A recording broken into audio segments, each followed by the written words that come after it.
ऐतिहासिक बजट पेश किया गया। पहली बार यूपी का पेपरलेस बजट पेश हुआ। विधानसभा में वित्त मंत्री सुरेश खन्ना ने 1 घंटा 40 मिनट का बजट पढ़ा। यूपी सरकार का यह बजट प्रदेश के इतिहास का अब तक का सबसे बड़ा बजट है। इस बार का बजट कुल 5,50,270 करोड़ से ज्यादा का है।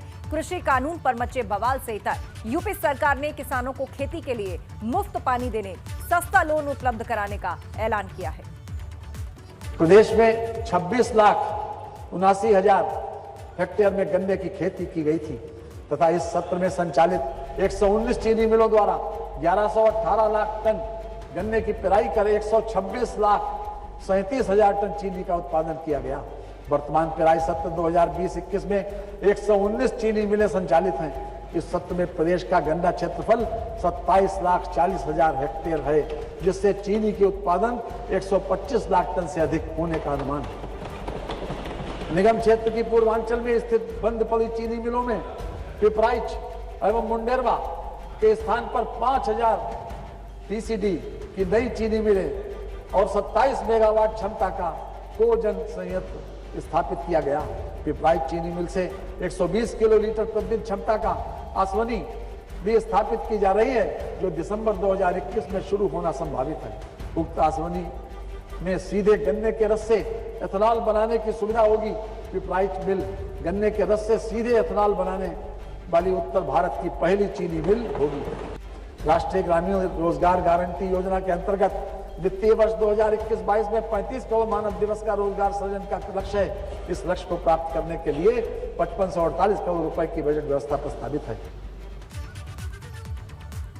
तो यूपी का ऐतिहासिक बजट पेश होने के बाद सीएम योगी ने बजट को सराहा और कहा कि इस बजट में हर वर्ग का ख्याल रखा गया है और ये बजट प्रदेश के विकास में मील का पत्थर साबित होगा। और 20-21 का हमारा बजट युवाओं, प्रदेश के युवाओं के लिए और प्रदेश के इंफ्रास्ट्रक्चर डेवलपमेंट को समर्पित था। तो इस बार का यह बजट जिस पर फोकस किया गया है, यहाँ पर हम लोगों ने प्रदेश के समग्र और समावेशी विकास और प्रदेश के विभिन्न वर्गों के स्वावलंबन के माध्यम से सशक्तिकरण को आधार बनाकर के इस बजट को प्रस्तुत किया गया है। प्रदेश में ईज ऑफ लिविंग को और आसान करने के लिए हर घर को जल, हर घर को बिजली, हर गांव को सड़क और हर गांव को डिजिटल बनाने की प्रक्रिया के साथ प्रदेश में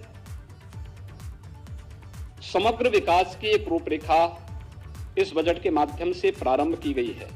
खासतौर पर जब हम कृषि क्षेत्र की ही बात करते हैं, मुख्यमंत्री कृषक दुर्घटना कल्याण योजना को विस्तार दिया गया है। इसमें अब तक किसान आच्छादित था, अब किसान के साथ साथ किसान के परिवार का कमाऊ सदस्य, बटाईदार और अन्य लोगों को भी शामिल करते हुए अगर दुर्घटना से किसी ऐसे व्यक्ति की मौत होती है तो 5 लाख रुपए की सहायता इस बीमा योजना के माध्यम से उस किसान परिवार को या उस बटाईदार को या किसान परिवार के सदस्य की दुखद मृत्यु पर स्वतः ही इस योजना से प्राप्त होगी। तो इस बजट में मेट्रो के लिए क्या सौगात है, क्या खास है, आइए आपको बताते हैं। तो मेट्रो की अगर हम बात कर लें तो मेट्रो को लेकर सौगात यहां पर जरूर दी गई है योगी सरकार की तरफ से। कानपुर मेट्रो रेल परियोजना के लिए 597 करोड़ योगी सरकार की तरफ से दिए गए हैं, जबकि पिछली बार की अगर बात कर लें तो ये बजट था 358 करोड़।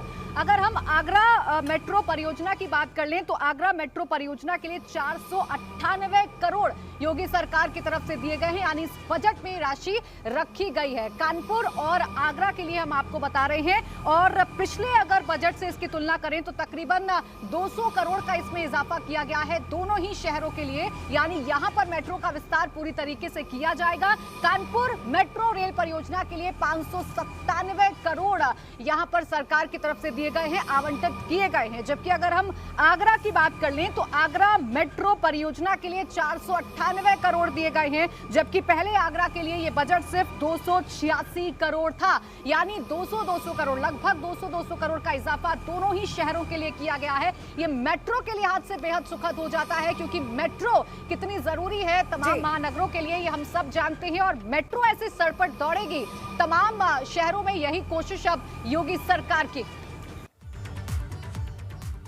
तो किसानों को मुफ्त पानी की सुविधा के लिए 700 करोड़ रुपए का आवंटन किया गया है। आइए आपको बताते हैं विस्तार से। बजट बड़ा और बजट से जुड़ी हुई जो बातें हैं वो भी बड़ी बड़ी हैं। वो बातें जरा दर्शकों को ग्राफिक्स के जरिए बता देते हैं कि इस बजट में उनके लिए क्या क्या रहा था खास। देखिए, ये है बजट की बात। मुख्यमंत्री योगी ने कहा कि यह बजट प्रदेश के विकास के लिए मील का पत्थर साबित होगा। ये मील का पत्थर साबित होगा। बहुत महत्वपूर्ण बजट। लखनऊ में NIV पुणे की ही तरह संस्थान बनाया जाएगा, जहां पर किसी भी नए वायरस की आराम से जांच हो पाएगी। हर घर को पीने का पानी मिलेगा, हर हाथ को काम देने का संकल्प इसमें लिया गया है। ये बड़ी बातें हैं कि बेरोजगार कोई भी नहीं रहेगा।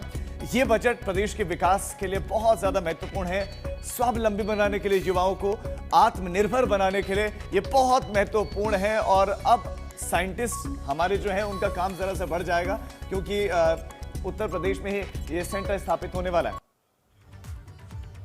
अलग अलग प्रदेशों से वापस आए यूपी के श्रमिकों और कामगारों को रोजगार और स्वरोजगार उपलब्ध कराने के उद्देश्य से सरकार एक नई योजना, मुख्यमंत्री प्रवासी श्रमिक उद्यमिता विकास योजना लाने जा रही है। और इस योजना के लिए 100 करोड़ रुपए के बजट की व्यवस्था की गई है।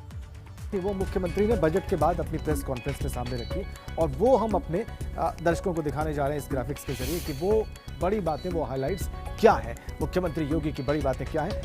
असंगठित क्षेत्र के श्रमिकों को 2 लाख की सामाजिक सुरक्षा की बात कही मुख्यमंत्री ने, अंडरलाइन किया इस बजट में। असंगठित क्षेत्र के श्रमिकों को 2 लाख की सामाजिक सुरक्षा और 5 लाख तक का उनका इलाज फ्री होगा।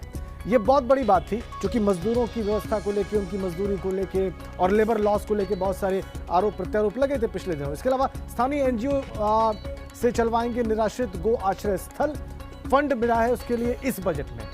और जो अगली बड़ी बात थी मुख्यमंत्री योगी आदित्यनाथ की इस प्रेस कॉन्फ्रेंस में, वो हम आपको बता रहे हैं। ये कुछ बड़ी बातें हैं असंगठित क्षेत्र के।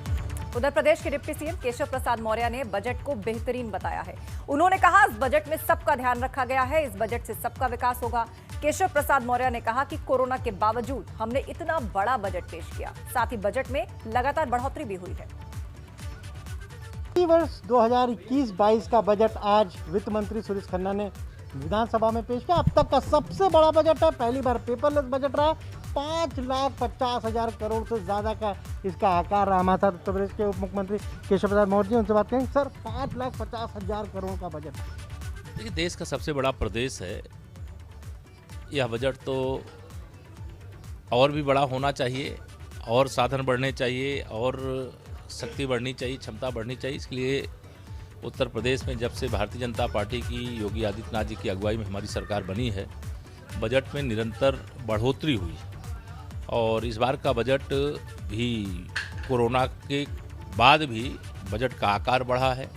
और बजट में 24 करोड़ जो उत्तर प्रदेश की जनता है, उनके सबके उत्थान के लिए, विकास के लिए, रोजगार के लिए, जो तीर्थ स्थल हैं उनके विकास के लिए, एक्सप्रेस वे के निर्माण के लिए, सड़कों के निर्माण के लिए, सिंचाई की सुविधा बढ़ाने के लिए, मतलब कोई ऐसा सेक्टर नहीं छोड़ा गया है जिस सेक्टर में काम करने की आवश्यकता हो और उसके लिए बजट में प्रावधान न किया गया। कहा वित्त मंत्री ने कि पहले किसानों के लिए लाए, फिर इंफ्रास्ट्रक्चर के लिए, युवाओं के लिए, और ये समेकित विकास के लिए। निश्चित तौर से देखिए, आप देखें, सरकार जब से उत्तर प्रदेश में शपथ ली है, लगातार हम इतना प्रयास किए हैं, इतना परिणाम दिए हैं कि आज विरोधियों के पास हमारे सरकार के खिलाफ कोई मुद्दा नहीं। यूपी के विकास का बजट है, निश्चित तौर से यूपी के विकास का बजट है, यूपी के उज्जवल भविष्य का बजट है, यूपी को उत्तम प्रदेश बनाने का बजट है। तो आपने सुना क्या कहना है उप मुख्यमंत्री केशव प्रसाद मौर्य का। साफ तौर पर कह रहे हैं कि विपक्ष के पास कुछ मुद्दा नहीं है, इसीलिए इस विकासोन्मुखी बजट को भी वो झूठ का पुलिंदा बता रहे हैं। साफ तौर पर कह रहे हैं कि ये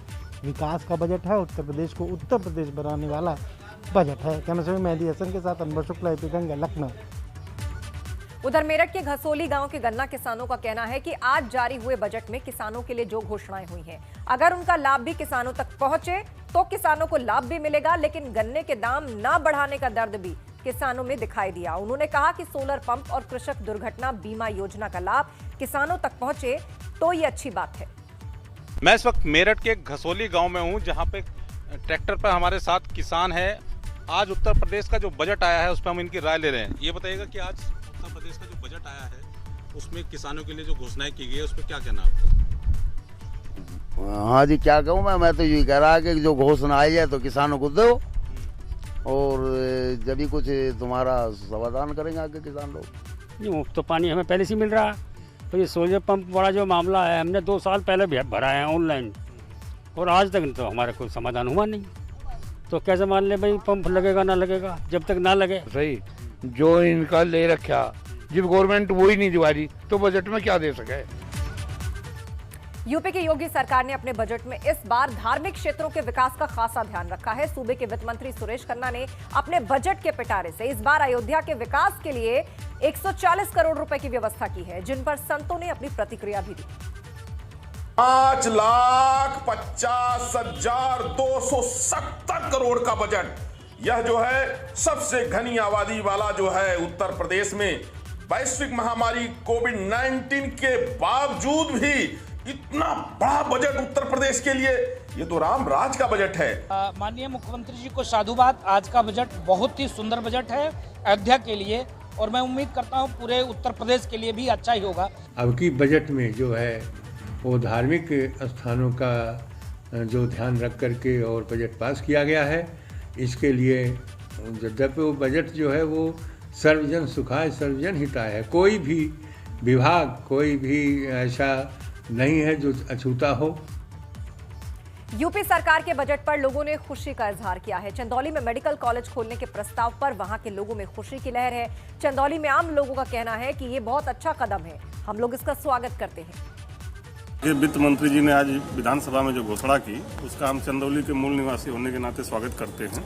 निश्चित रूप से स्वागत योग्य है। बहुत अच्छी बात है ये हम लोगों के लिए, यहाँ के बच्चों और जो भी शिक्षक के बंधु जितने हैं उनके लिए बहुत अच्छी चीज का उन्नति हो जाएगा। अगर हो जाएगा तो बहुत बढ़िया चीज। तो हमारे चंदौली जनपद के लिए बहुत ही गौरव की बात है। हमारे स्टूडेंट भी लाभान्वित होंगे और जनता भी लाभान्वित होगी। ये सराहनीय कदम है उनका, उसके बधाई के पात्र हैं वो, अगर उन्होंने ऐसा किया है। और पे मिलेगा, ये बहुत एक सेंटर पर है, ये भी पश्चिमी बिहार के कुछ हिस्सों को भी टच करता है और पूर्वांचल के भी कई जिलों को यहाँ से लाभ मिलेगा, इसकी पूरी संभावना। भले ही सरकार भ्रष्टाचार पर जीरो टॉलरेंस की बात करती हो, लेकिन तमाम विभागों में भ्रष्टाचार जारी है। आजमगढ़ में एंटी करप्शन ब्यूरो की गोरखपुर इकाई ने सीएमओ ऑफिस में तैनात एक बाबू को 5,000 रुपए रिश्वत लेते हुए रंगे हाथ पकड़ लिया। बताया जा रहा है कि आजमगढ़ के तरवा निवासी मनोज कुमार श्रीवास्तव नर्सिंग होम खोलने के लिए स्वास्थ्य विभाग का चक्कर लगा रहे थे, जिससे कि रजिस्ट्रेशन उनका हो जाए, लेकिन यहां तैनात बाबू इसलिए कैश मांग रहा था, जिससे आगे जाकर पीड़ित मनोज श्रीवास्तव ने एक सामाजिक संगठन से संपर्क किया और फिर उन्होंने गोरखपुर विजिलेंस ऑफिस में जाकर इसकी शिकायत की।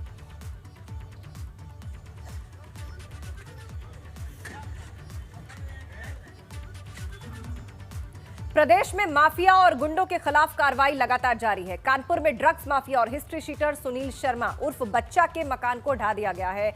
इसने सरकारी जमीन पर अवैध तरीके से कब्जा करके इस पर मकान का निर्माण कराया था। संकरे रास्ते की वजह से मकान पर बुलडोजर नहीं चल सका, जिसकी वजह से मजदूरों की मदद लेकर मकान ढाने का काम किया गया। सुशील शर्मा उर्फ बच्चा के खिलाफ कानपुर समेत कई जिलों में तमाम मामले दर्ज है।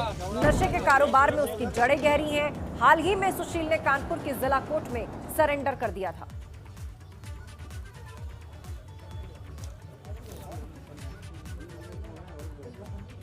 आज जैसा कि विदित है कि माफियाओं के खिलाफ कानपुर पुलिस का अभियान जारी है, और उसी श्रृंखला में एक काकादेव थाना क्षेत्र अंतर्गत 2 अभियुक्त हैं, एक राजकुमार है और एक दूसरे उनके भाई हैं सुशील। आज इन दोनों के खिलाफ इनके ये ड्रग माफिया की श्रेणी में है, और इनके द्वारा जो भी गलत तरीके से संपत्ति अर्जित की गई है, आज उसके ध्वस्तीकरण की कार्रवाई चल रही है। इसके लिए पर्याप्त जो पुलिस बल है वो मौके पर है। साथ ही ACM फर्स्ट साहब भी यहाँ पर हमारे साथ मौजूद हैं, और ये जो कार्रवाई चल रही है जब तक इसका पूरा ध्वस्तीकरण नहीं हो जाता तब तक चलेगी। और इसके अलावा भी ये जो अभियान है कानपुर पुलिस का वो निरंतर चलता रहेगा। बरेली में एमबीबीएस में एडमिशन कराने के नाम पर 34 लाख की ठगी का मामला सामने आया, जिसके बाद सुभाष नगर थाने में 8 लोगों के खिलाफ एफआईआर दर्ज कराई गई है। फिलहाल पुलिस मामले की जांच कर रही है। ये ठगी राष्ट्रपति पुरस्कार से सम्मानित रिटायर्ड शिक्षक से की गई। जालसाजों ने उनके परिवार के 2 बच्चों का एडमिशन कराने के एवज में 34 लाख रुपए ले लिए, फिर दोनों बच्चों की नोएडा में काउंसलिंग भी करा दी। इस दौरान जालसाजों ने मोतीलाल नेहरू, इलाहाबाद और बांदा मेडिकल कॉलेज में एडमिशन का झांसा दिया। ये जालसाजी सुभाष नगर के करगौना निवासी गोवर्धन लाल श्रीवास्तव के साथ हुई। आपको बता दें, जालसाज नीट एग्जाम दे चुके उन प्रतियोगियों को शिकार बना रहे हैं जिनके खराब रैंक आने से कहीं उनका एडमिशन नहीं हो सका है। ये थाना सुभाष नगर में गोवर्धन लाल श्रीवास्तव द्वारा एक प्रार्थना पत्र दिया गया, जिसमें उनके द्वारा बताया गया उनके नाती का एडमिशन एमबीबीएस की शिक्षा के लिए इलाहाबाद मेडिकल कॉलेज में और उनके नथनी का एडमिशन बांदा मेडिकल कॉलेज में कराने हुए 2 व्यक्तियों ने संपर्क किया, जिसमें उनसे चेक द्वारा पैसा लिया, साथ ही साथ अन्य माध्यम से भी पैसा लिया। इस तरह से कुल 6 लोगों के विरुद्ध एफआईआर पंजीकृत किया गया है और साथ ही साथ अन्य सभी विधिक कार्रवाई पूरी कराई जा रही है। अमेठी में आज वकीलों ने सांसद स्मृति ईरानी से मुलाकात की। इस दौरान उन्होंने यहां दीवानी चलवाने की मांग की। वकील स्मृति से कलेक्ट्रेट में मिले। उनका कहना था कि 2010 में जिला बनने के बाद अभी तक अमेठी में दीवानी का संचालन नहीं हो सका।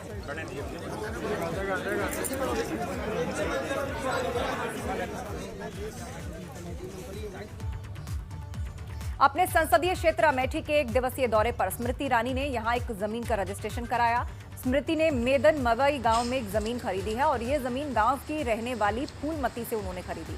सांसद ने कलेक्ट्रेट स्थित डिप्टी रजिस्ट्रार दफ्तर में इस जमीन का बैनामा करवाया।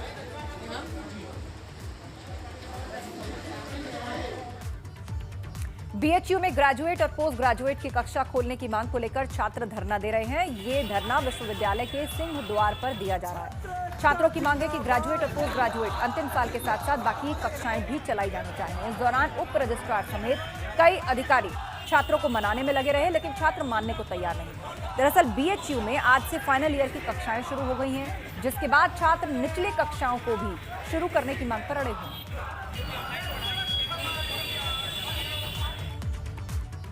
उधर पेट्रोल डीजल की बढ़ती कीमतों से जनता परेशान है। वो अलग अलग तरीके से इसका विरोध कर रही है। मुजफ्फरनगर के रोहना गांव में पेट्रोल की कीमतों का एक अनोखा प्रदर्शन देखने को मिला, जहां एक किसान ने अपनी बाइक को पेड़ पर लटका दिया।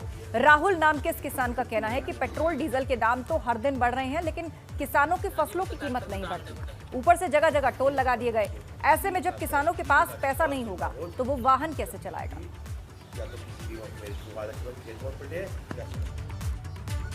उधर बाराबंकी में सरकारी शौचालय निर्माण में हुई धांधली की जांच रिपोर्ट को लेकर कोर्ट ने 4 अधिकारियों समेत 6 लोगों को समन जारी किया।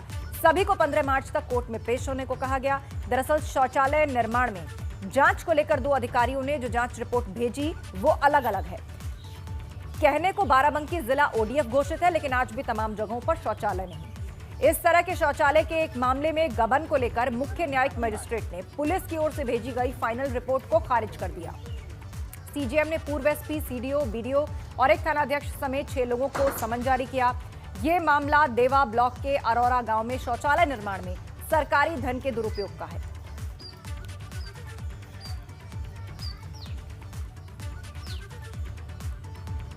फिरोजाबाद में एक चाचा ने अपने भतीजे की हत्या कर दी। खबरों के मुताबिक खेत में जानवर भगाने को लेकर हुए विवाद में यह हत्या हुई है। मामला नशीरपुर थाना क्षेत्र के हरगनपुर गांव का है। राम प्रवेश हर दिन की तरह अपने खेत की रखवाली के लिए जा रहा था और शराब के नशे में चाचा कमलेश से उसका विवाद हो गया। विवाद इतना बड़ा कि चाचा ने भतीजे को भाला मार दिया और मौके से भाग गया। मृतक के परिजनों ने अब मुकदमा दर्ज कराया है।